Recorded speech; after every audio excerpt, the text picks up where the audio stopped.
मुख्यमंत्री तेजस्वी यादव ने कहा कि जीडीपी तो सबसे ज्यादा बिहार का है। अगर बिहार का जीडीपी सबसे ज्यादा है तो 28वें नंबर पर कौन है भैया? जीडीपी होता क्या है, जीडीपी का कैलकुलेशन कैसे होता है, तो हम ये काम छोड़कर तेजस्वी यादव का झंडा ले लेंगे।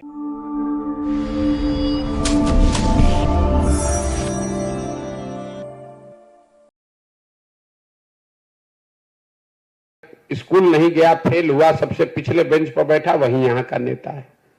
अब वही बताता है कि भैया विकास हो रहा है।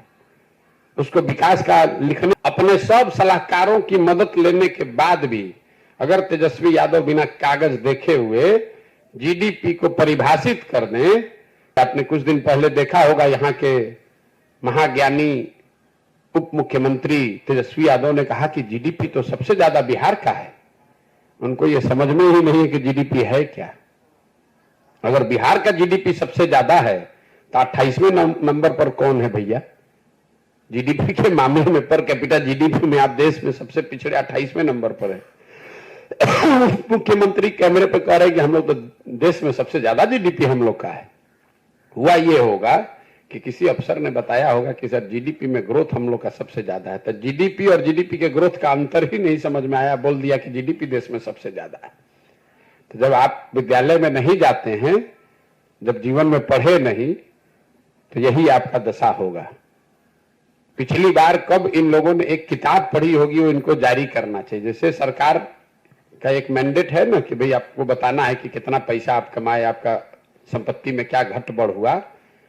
अगर मेरा बस चले तो एक नियम यह भी होना चाहिए कि जो नेता हैं कम से कम ये जारी करें कि भैया पिछले एक साल में आपने कौन सी एक पुस्तक पढ़ी, एक किताब पढ़ा। इन लोगों को क्या मतलब है इस चीजों से? गया, उलूल जलूल बकवास किया, लोगों को जाति धर्म में बांटा, पैसा शराब बालू का काम किया, पैसा वसूल के टिकट बांटा, जात के नाम पर लोग गरीबी में मजबूरी में वोट दे देते हैं, उसके बाद नेता बनकर ज्ञान दे रहा है। जीडीपी का फुल फॉर्म अगर बिना कागज वगज देखे हुए तेजस्वी यादव लिख दें तो हम लोग मान जाएंगे कि भाई जीडीपी होता क्या। जरा खड़ा होकर बताइए जीडीपी क्या होता है, बिहार का कितना है, कम है, ज्यादा है, छोड़ दीजिए। अपने सब सलाहकारों की मदद लेने के बाद भी अगर तेजस्वी यादव बिना कागज देखे हुए जीडीपी को परिभाषित कर दें कि जीडीपी होता क्या है, जीडीपी का कैलकुलेशन कैसे होता है, तो हम ये काम छोड़कर तेजस्वी यादव का झंडा ले लेंगे।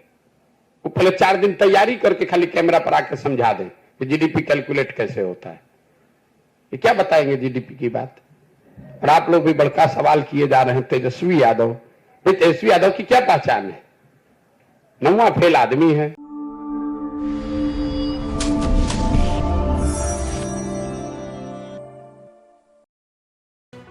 लेटेस्ट खबरों से जुड़े रहने के लिए हमारे चैनल नेशन भारत को सब्सक्राइब करें और बेल आइकन को दबाएं ताकि कोई खबर छूट न पाए।